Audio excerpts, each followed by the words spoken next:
Welcome to Moving the Future podcast. This is a transportation podcast going into the innovations, the expertise, and the technical side of our work. First up, we have Kevin Martin, the Vice President and Director of the U.S. Technical Professional Organization and the Project and Program Management. Kevin has spent over 20 years excelling in major infrastructure projects, including the Purple Line, a 20-mile corridor connecting communities and major hubs around the Washington D.C. suburbs. Joining Kevin is Steve McWilliams, the National Practice Director for Roads and Highways. Steve has led some of Florida's most complex transportation projects, including the I-75 phased design build, a massive effort to widen 22 interstate miles, which included improving safety, reducing congestion, and supporting economic growth, along with one of Florida's busiest freight and commuter corridors. We will discuss the non-negotiables for success, how innovation and trust help shape outcomes, and how leadership drives complex projects. And finally, we'll get advice for the next generation of engineers and leaders. Thanks for joining, and let's get this moving. Thank you so much for coming. I saw so many great projects that we were doing over the couple of years. I've been connected with the company for about 3 years now, so I've seen so many things come in the pipeline, and they just excite me. And I was I want to show these projects and all these things going on, and also the team behind it, who's actually, behind these projects. And that's sort of, once I brought this to Kevin, he had thought about the excellence side and how we deliver, excellence as a company. And I realized that's what's so important. That's why we're getting these cool projects in the first place. That's we built these relationships over a long period of time. And that's what sort of excited me too, in the beginning. So what does delivering excellence mean to you guys personally? How does that definition evolve when you're leading multi-billion-dollar, transportation projects? Steve, do you want to start? Sure.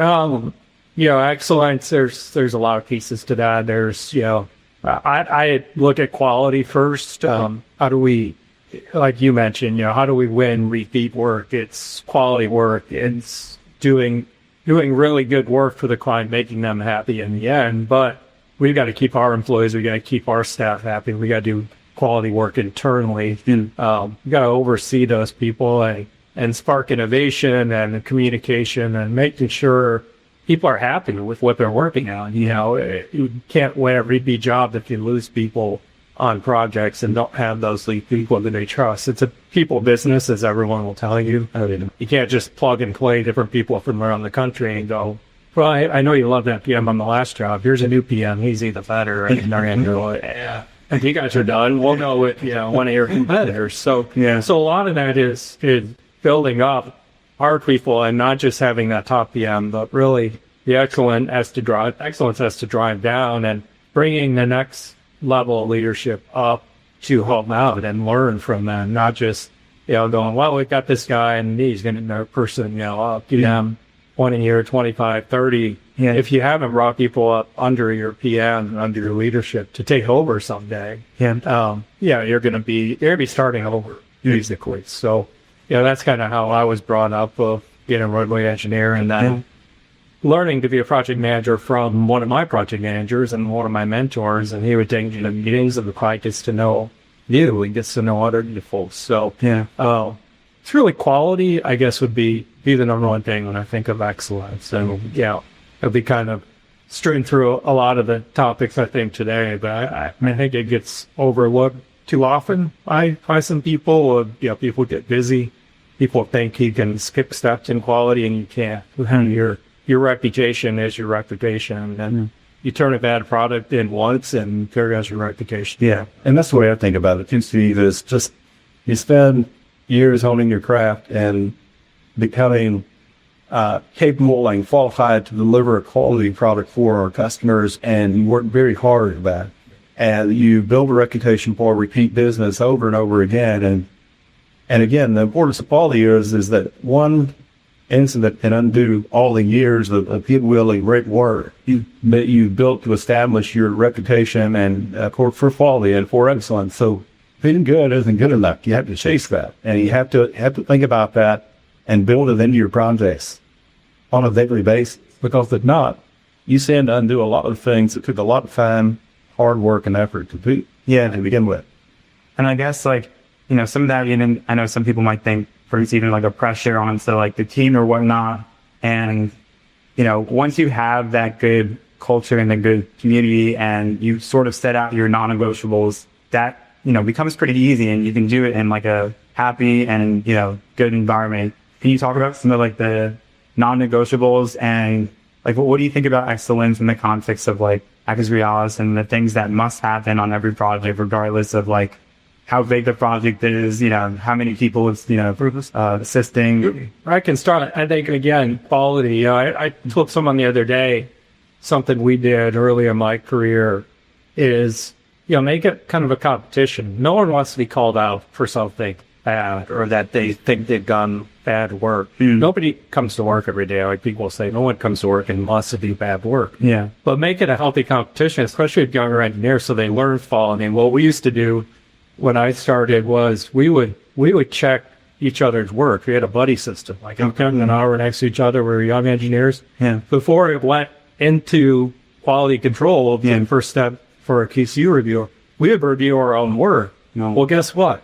Kevin didn't want to hand it to me and have me give him 100 comments. And he wanted to find 100 comments for mine. When it was back and forth, well, after a while, you got to where, there's still some comments, but make it a healthy competition where people learn the culture equality. And then it just becomes, it's not something that's forced. It's just in the back of your mind. Hey, and someone will stop someone. They go, well, you can't submit that to our client. Did that go through quality control? Did that go through a 5-step? And they become the next leadership with quality that fucking me. But there's a habit. That's what I interpreted out of that was a habit. And I agree with that. And that is wanting to do it the right way and chasing that and working at it and not taking that for granted. And what that doesn't mean, is that the way that we've done it before is always the right way to do it because the coast is toward innovation. And one of the things that you have to guard against is just that thing of being stuck in ways of doing things that are successful. The world moves on. The way that we deliver products moves on. We can become more efficient. We can become better at the margin in doing these things. So I think that out of that, there is a balance of making this a habit and thinking about how we're delivering these things and being open to new ideas and new thoughts and keeping this at the forefront of where the industry lies. Yeah. I know we talk about a little bit, this is a people business. You're always going to be communicating with, different clients, but sort of how do you keep that trust between your clients? And I sort of also wanted to highlight, different projects. I don't know if we can speak about Purple Line specifically, but that was like, just such a great project that's serving so many people now. It's like something that the people are using and it's serving the community so well. I don't know, even just building those relationships from the beginning to like where, we see this, final project. What were those client communication like, and how do you build that trust, I guess, with them? I don't know. They probably weren't a new client, but they were like, it was a bigger project, for that specific client. So with any major project or program, there are a number of stakeholders whose interests may not align. And I would take that tack from any major project or program. And our job as engineer of record on many of these, in that case, the Purple Line, we were the engineer of record and are still the engineer of record while we're going through our design services during construction and lead it into the service. Very rewarding and fulfilling project. But again, the heart of what we have done in the beginning, as with any major project or program, is that alignment exercise with all the various stakeholders, all of the counties, the municipalities, the people who are ultimately the owners of work, who are responsible for it, people who are responsible for the maintenance of work, that may not align with people who are building work. All of those relationships are about solving problems at the lowest possible level in the most efficient manner possible. And there are no shortage of problems. It's a matter of going through and finding those that are the most consequence and dealing with those as quickly as you can and at the lowest possible level that you can.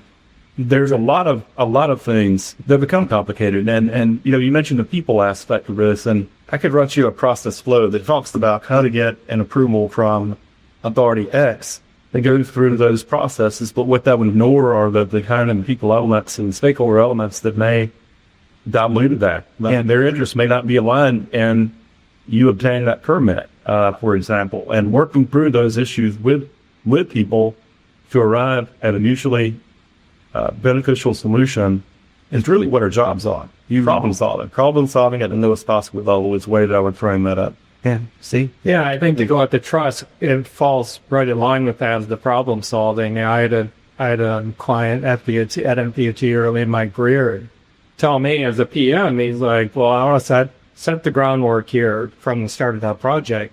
When there's an issue on the project, a design issue, something like that, and we need to meet, he goes, I expect you to have multiple options coming in here. He goes, I don't want you to come in here with the problem and me to figure out the solution. I'm paying you. That's a consultant to do that. So, because he had that issue before, they come in and go, well, I got a problem. All right, where are your solutions? Well, we don't have any. We just have a problem. So that's how you build trust of your client. Yeah. And the other part of that I was thinking of, as you're talking stakeholders, is the community, how different it is nowadays compared to how it was when I started.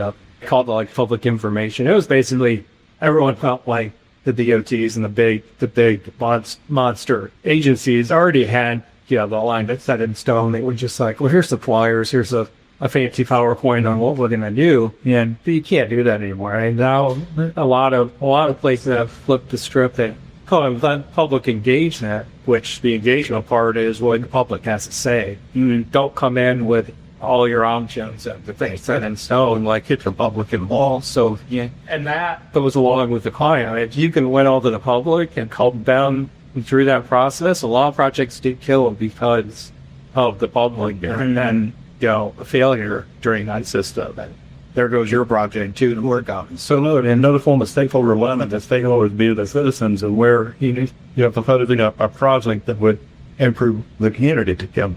And aligning the stakeholders to ensure that we understand what the problem is that we're seeking to fix and that they agree with that, I think is a key thing that has really changed, to your point, in the last 20 years, and at least since I've been in the business. I guess with clients specifically, how are they measuring success? And I guess, what are you guys holding, maybe not top priority, but things that are most important to you when you are, obviously you want good quality, but I guess under that layer,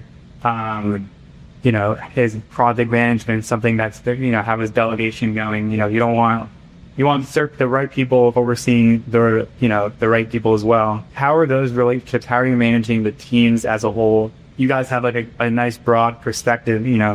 I'm right now working at the roadway group, and I'm, being able to do a lot of that technical work, but I'm just seeing this side of it too. I guess when you guys have a broader perspective, how are you sort of tying all these different complexities together into what sort of the client holds as, most priority? Part of it on the client side, what's important to them on a project is typically all clients are scope, schedule, budget. Are you staying within their scope? Are you staying on budget? Are you staying on schedule and at their submittal schedule? It sounds simple, but it can be pretty complicated. Most clients have a similar, I would say, organizational structure to us as far as discipline. They'll have discipline leads at, say, roadway and hydraulics and structures. So getting to know beyond just our PM and having our leads good relationships with those leads and that trust there really helps a lot. When I'm a project manager, I want myself to be the primary point of contact for everything to go through my PM. But typically we'll ask, hey, can our lead structures person talk with your structures department on critical issues, and we'll document and we'll record it back. And that's how you kind of gain that trust, and then it helps build leadership within our company, and you get that connection with the client. Otherwise, if as PM, you're the only one talking with everybody at the DOT, you're not bringing, as I mentioned earlier, all those people on to giving them the opportunities. So, and then it goes to, we have a lot of regular meetings internally. The biggest point is making sure everyone knows what's going on with the project and changes that happen internally. That's usually where things go sideways, is someone didn't, update drainage, if there was a big profile change. They'll widen it eventually, but on the roadway, whoever's doing roadway should coordinate to that.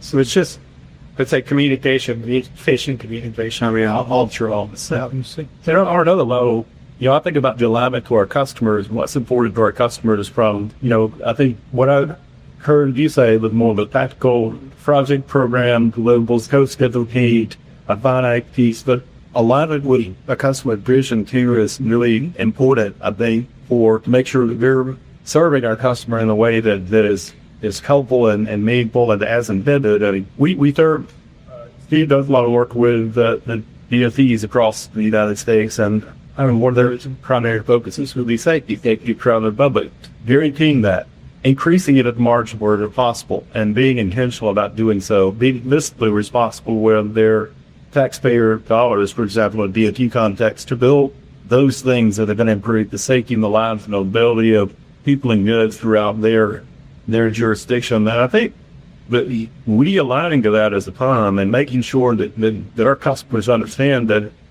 our pillars, what we consider to be our 5 pillars, are also aligned to theirs, and those being safety and the integrity and all of those things that align with our clients. I think that mirroring those things so that we share the same values at a strategic level is another piece of what Steve talked about at the practical level for that relationship and going that value.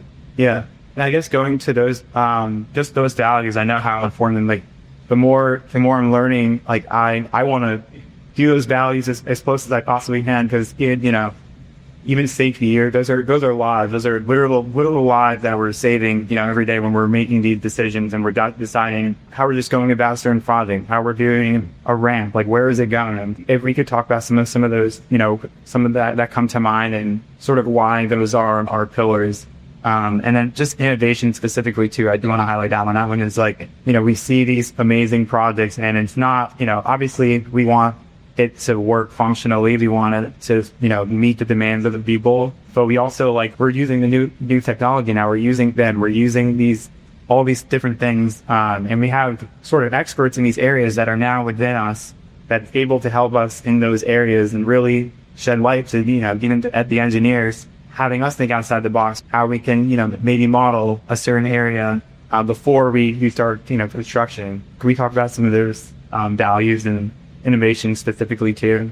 Yeah, I think to hit on kind of the innovation and some of the software things, it's interesting to see, as kind of said, I heard we help out throughout the country, and a lot of people are jealous of states like Georgia and Florida. They're more forward thinking as far as what versions of software they're using. You know, like NDOT, Nevada, you know, they're just going to Oregon out. Yeah. They've been using a really old full version vendor. So we have experts who can help them and have already been through all the trials and tribulations of going through at that bleeding edge that we have then. So we have experts like Garrett Gray and a bunch of others who can help that. But it's frustrating for some of our employees. They're like, yeah, I can just convince my client to go to the same software you guys are using. It would get rid of all these issues. Yeah, on the innovation side, you know, what we're proposing, you know, we go after large contracts like on Stone County on at DOT District 1 GEC Theater. We're talking about innovation, different things for braiding.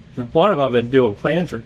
We develop at DOT's electronic review comment system, ERC, decades ago. Well, it's time something new content. You know, we're all being pushed like a high clean review.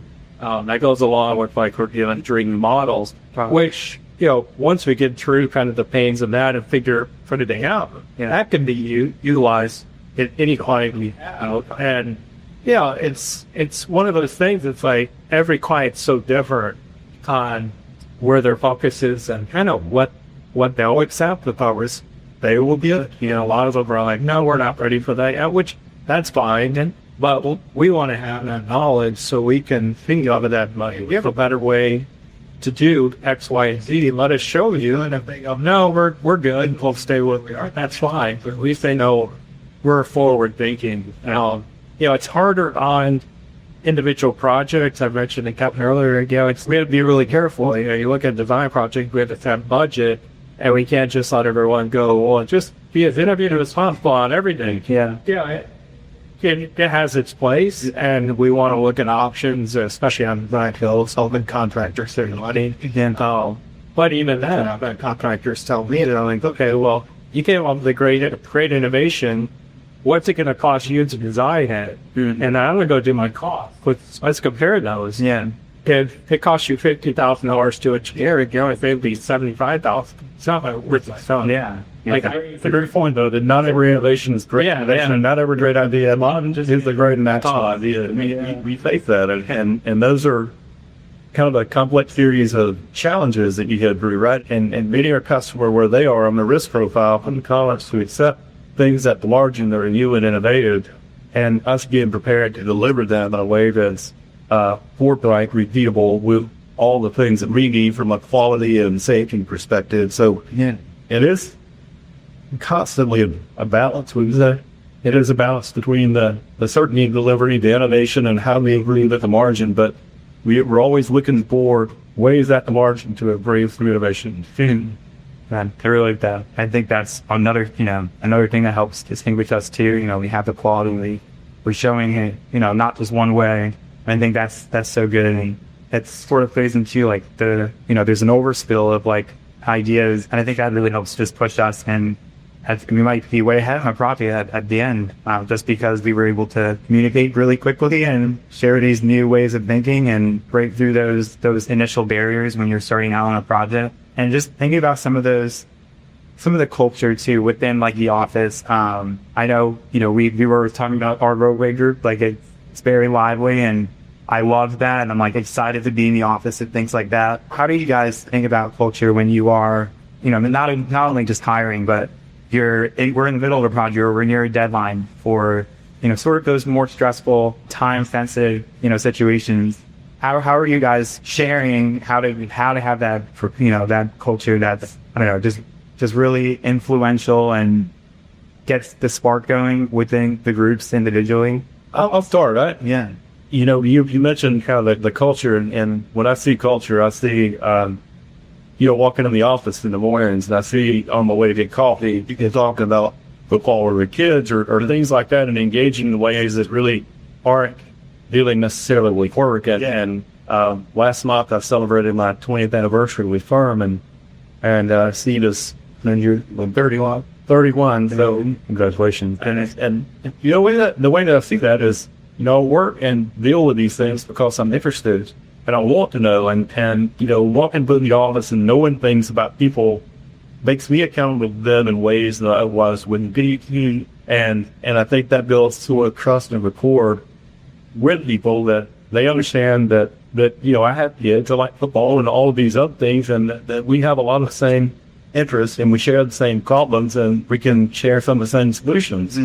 And so when I find myself sometimes at a point of need advice, I'll look and say, well, I'm encountering this problem. Have you seen it before? And if so, can you help? And, having had the stage set by interacting and dealing with people on other levels, maybe a personal level, maybe a different project type level, I have no sort of hesitation about going and using that transaction and asking for help for people. And I think that's the thing that I find is that, so you started this earlier, we are people business. And, I would submit to you that the type of work that we do is very complicated, but not nearly as complicated as some of the things that we work through with our people. It's also among the most rewarding things that I found in my career. Being present, being available, being a resource to people that come to you looking for help, being humble enough to go ask for help when you need it. Yeah.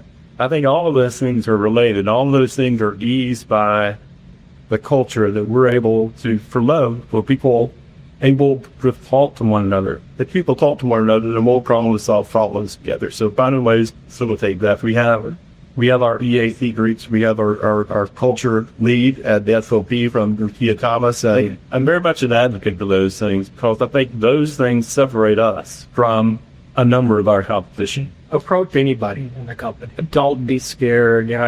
I hear it from young engineers. I'll go and someone introduce me like, "Oh, you're our national, this and that." I was like, whatever. The question comes up. Most of the time I'll sit down in the cubicle area if I'm not calls going up other people, just to go talk to anybody, because I remember when, early in my career, that's, we're a much smaller company, but that's the president or the CEO, we're not going to talk to them. But if you talk to most CEOs, it's one of the loneliest jobs in the world. It's like, because a lot of people think that way. Yeah.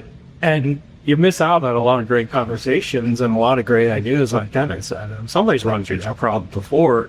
Go talk to someone and figure it out. What's kept me here my whole career, a lot of people that ask me, is that we've had leadership, and my mentors have always helped. They care about our people, they cared about us. The egos aren't there. I told my son, he's in civil engineering in his third year, I said, one of the things that impressed me the most when I first started at the old PBS in Orlando, I was working on a Disney project, and our project manager, who was 30 years my senior, Javier, Disney had weird sized plots. You had to print and cut every sheet, like you had to print and cut it. And he couldn't do CAD, he couldn't do any of that. He's like, what do you need me to help? I was half kidding. And so you cut the plots when they come out. And okay. And he stayed overnight with us, and did a submittal out. And that always stuck with me. Whenever you had an issue, Sue Broch was another one, anything you needed, someone would drop everything and help you, which is, I tell everybody, I just want to hire people who care. And they care about doing quality work, they care about the other employees around them, they care for themselves, honestly, that they care about their clients. If you find that in people, it just spreads to everyone for them.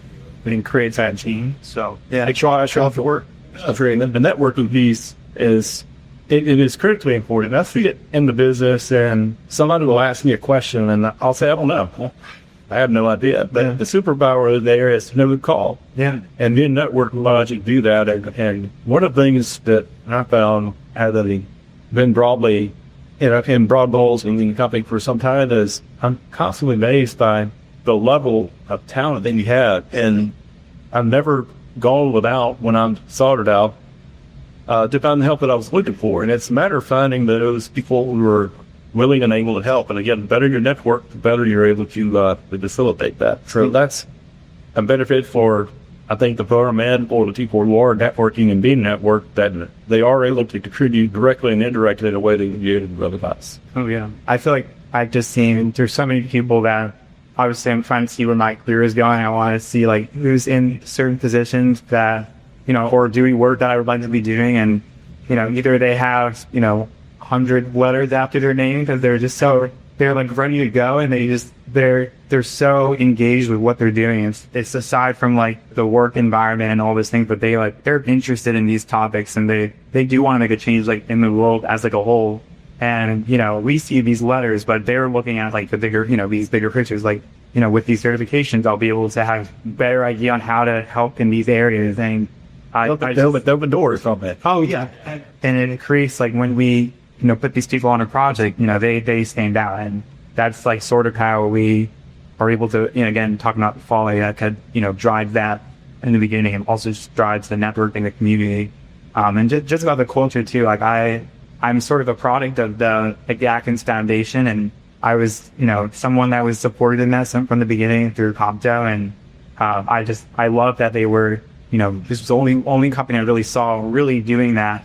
And, at the conference, there was all the senior leadership and a bunch of other people. And these are, not just the people that are, might be in the groups, the EAC groups and whatnot. They're all way at the top, and they also are showing up to be at these places. I through that I got the internship, and then did the internship and got me full time. These really great things that are in place. And, after speaking with Rakia too, she has so many, ideas and ways that she wants to build that culture and have more diverse perspectives and have all these, things in place just to help, our final product, but also help us enjoy our work and really become more passionate about these things. How do you guys build a culture of excellence within your team so that it's not just a slogan and whatnot? We're all at different points in our career, but we do have goals, even if we're planning on staying in our career for 3 years or staying in 35 years. Yeah, I think one is, our hashtag WELL program's been around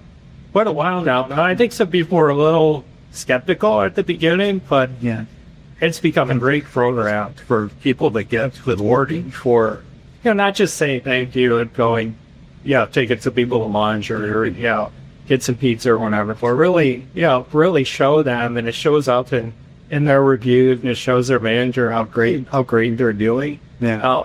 It goes a long way to a lot of people. Some people still may whatever. It's a personal thing to something, but how you reward them. I mean, not everybody's feels rewarded the same way, if that makes sense. It's just kind of a personal thing, but it always meant a lot to me. You do a great job of having a PM. Just personally thank you, sit down with you and tell me where things went right or went wrong, kind of after action review, but really feel like they care and like, I'm not going to dare issue. And that, it always sticks in your mind, and it goes back to the excellence piece of just, if you care, you're going to do quality work, hopefully.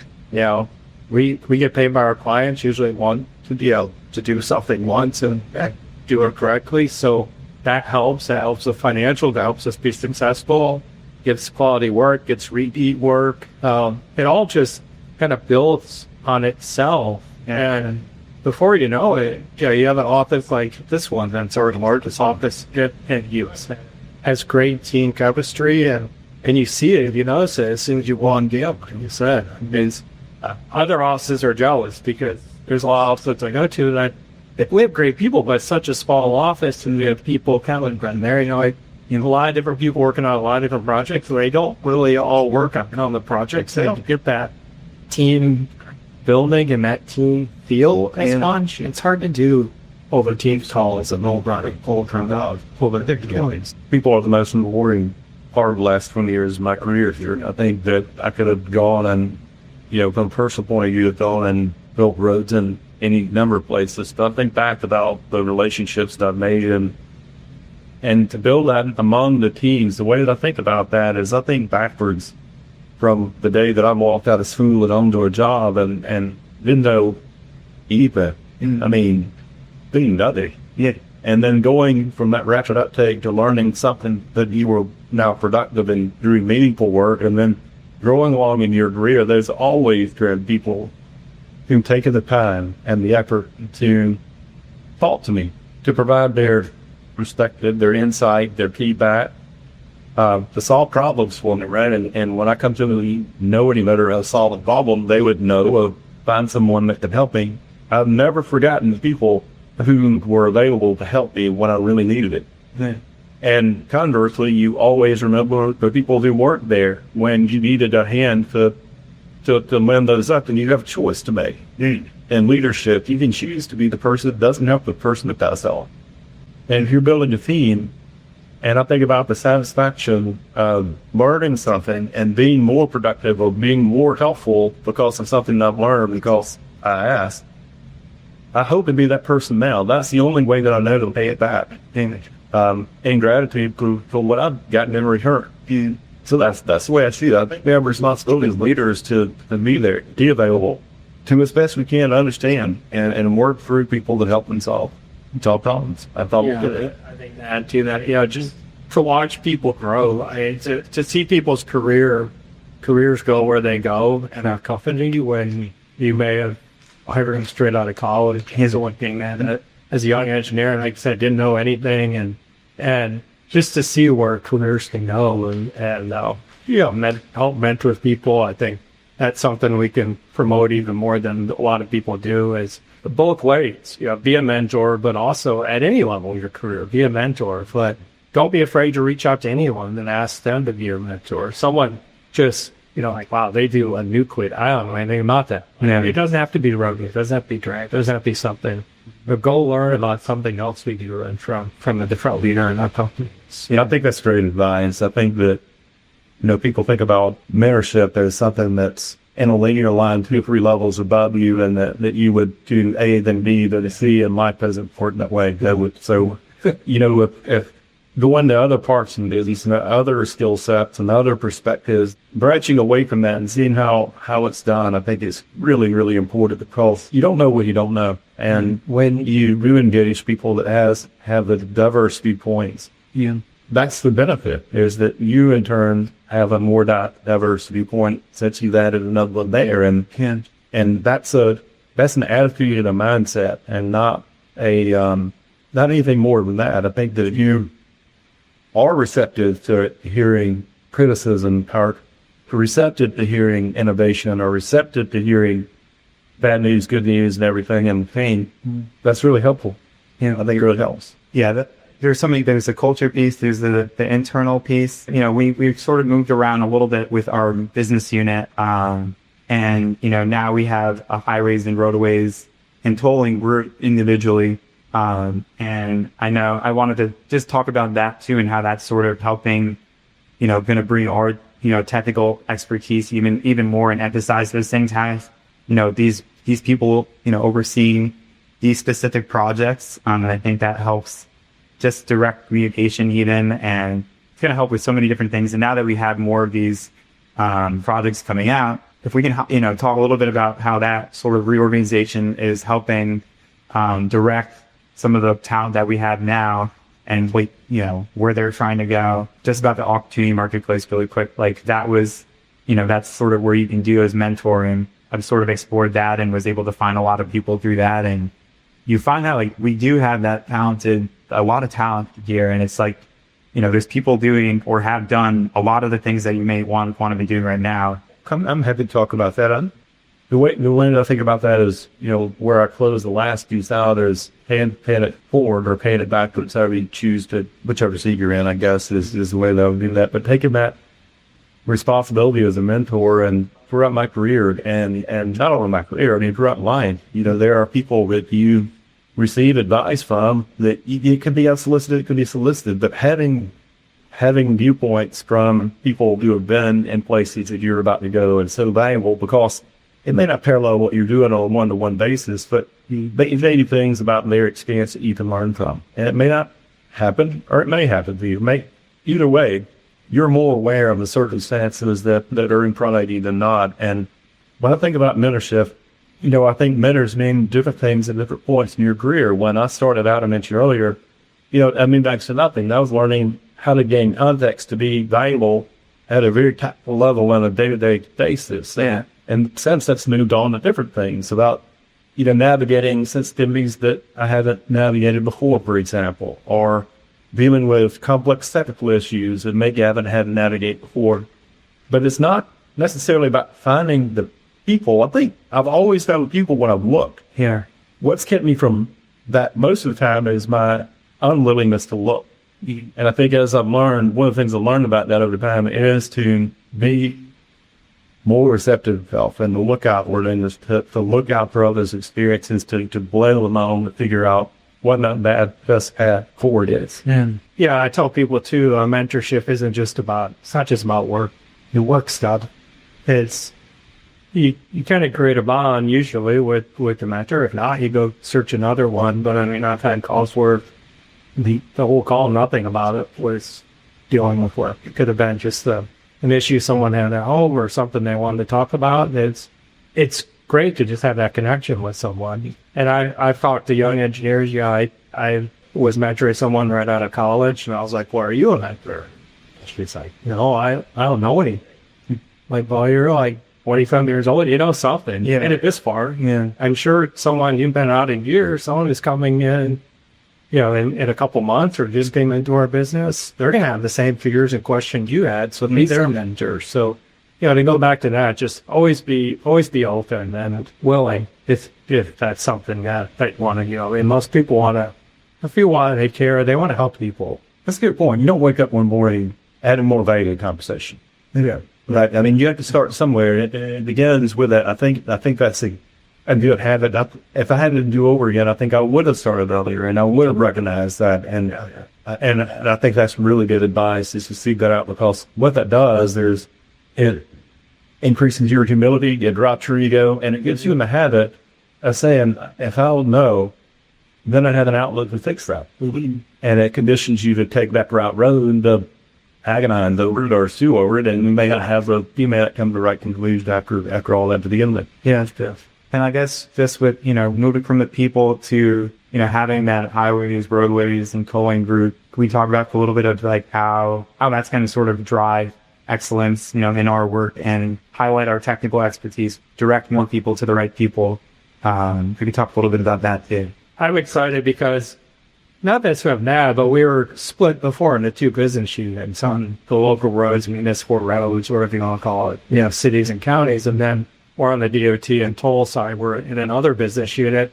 And I want to say there was a fight. There was a lot of misconceptions out there of who was doing what work. There were a lot of struggles just with resources. A lot of the city projects or municipal projects were smaller and don't take full-time resources. So it's a juggling act on our end as managers, and a lot of the bigger DOT ones take full-time staff. So I think, in my mind, it'll bring all that together under one leadership, and we can really look at it from a holistic view of, okay, who are our best project managers? Not just, they're not a DOT project manager, they're not a city project manager. They could do anything. Let's put them to their best use. Same with engineers. And there's some engineers who are better at, and it's a lot of this platform. It could be Civil 3D, could be Microstation ORD. We want people to learn all of our platforms. It comes down to how are we going to best deliver it. So you're going to look at that as well. But bringing that all in under one RVT, the name Roads, Bridges, and Tools business unit will help us a lot. I'm really excited about it because we're on an exponential growth journey in which we're growing our headcount and revenue and our presence here in the U.S. at a very rapid pace, and removing, as Steve said, removing the barriers in our roads, bridges, and tolls business as to what it's going to be on January 1 is really something that's exciting, because that will allow us to row in the same direction. It will allow us to operate and integrate M&As more efficiently. It allows us to face up to the market in ways that make sense a little bit better to solve our customers' or clients' needs. So I think the opportunity there is to remove barriers, to become more efficient, and to solve our clients' problems on a larger, more complex scale. And allow us to meet our growth ambitions. So all of those things are unlocked by the way that we're arranging ourselves going forward. And I guess just for our teams, like internally, obviously not too many things are changing for the technical side, but what are some things maybe that they should be able to look at, maybe some misconceptions about, things are changing. So what's to expect? If we can just, shine light a little bit there too. From my standpoint, not a lot. It's not a huge change for most people in roads and highways. I think the one thing to look at is, like, I'm talking more to leadership who has some relationships with cities and counties who can help and local roads. So maybe we haven't been, and maybe we haven't been as strong. And then go back to the platform. We're making sure, I talked about, and Nevada, we want a big design build I-80. Well, most of the staff in our roads and highways group in that office are AutoCAD Civil 3D, because that's where their projects have been. And so we're getting everyone trained up to learn ORD. So it's a great opportunity for everyone to learn as many platforms as you can, and be a Swiss Army knife and work on as many projects, because we don't want some huge project come along with a puffle line or whichever big design build, and someone go, I can't work on it because I don't know that platform, and they just give up. If you have that tool in your toolbox, it's easy just to flip it and go over and help out. But this is the double edge of innovation, where innovation runs in parallel with upskilling of our employees. We're cutting in the same direction, providing value to our clients, also providing value by upskilling our employees as well. So, there is an incidental, and that's a really good example on my design build and ORD, and it's opportunity, right? Absent that opportunity, we would not have perhaps the opportunity to upskill our staff on that. So, taking those opportunities and making the most of them. So, the next opportunity, to Steve's point, we will have now a force who is commissioned to delivering an ORV in a successful way on a major project, and be ready for number 2 that would be done full. Yeah, it's really good. Yeah, as we come to a close too, I wanted to sort of give like some of these newer engineers that are just starting out a little bit of advice, a little nugget, just to get them going into, they have a long career ahead of them. There's a lot going on. I think about like all the different things that I want to do or can do, or what's just some advice that you give to like the next generation of engineers that are coming in. They want to be ambitious. They're trying to get the certifications and everything else that's coming up, while also balancing their life. They might be in their 20s or 30s, and there's a lot going on, a lot of life changes too during that time too. I would start, and I would say that the work we do matters. We're improving the lives of our communities. It's our mission statement. Right? We're engineering a better future for the planet and its people, right? And we see that in real time. We do that on the big projects and programs. We do that in my neighborhood, literally. that's the thing I think that people entering our business, I want them to know that this is not a job. It is a career. There are things that are tangible that are really fulfilling and improving the lives. You'll have the opportunity to do that and engage. I think that's the other part of that is engagement with the communities in which you serve, engagement with your peers, your coworkers. I think there's so many benefits from that engagement. We talked earlier about some of the office environment and the culture, and those things are not linear silos. Those things are all interconnected in very important ways. And the more that you care about what you're doing and the people around you, I think it is contagious to a large extent. And I found that, and that would be my advice to you. There's that work. Keep an open mind and care. You care about what you're doing, because what you're doing makes a difference. Look around you. You get in where you fit in. There's plenty of chance to make a difference to your community and this business. I think just another piece to that of the caring part is don't be afraid to ask a question to anybody. But one rule I always tell people is, whether it's an iPad or a notepad like that, if I give you an answer, write it down. Yeah. Because, I'm probably not going to be as receptive if you come back 2 days later and ask us that question. They're like, oh, okay, I help that person. They're not even paying attention. You just show, listen. So show that you care, listen, and learn. You got through college. College is just like it's almost like a rite of passage to get through engineering school. Past that, almost everything you learn on the job, you start weighing a lot of the different things we do.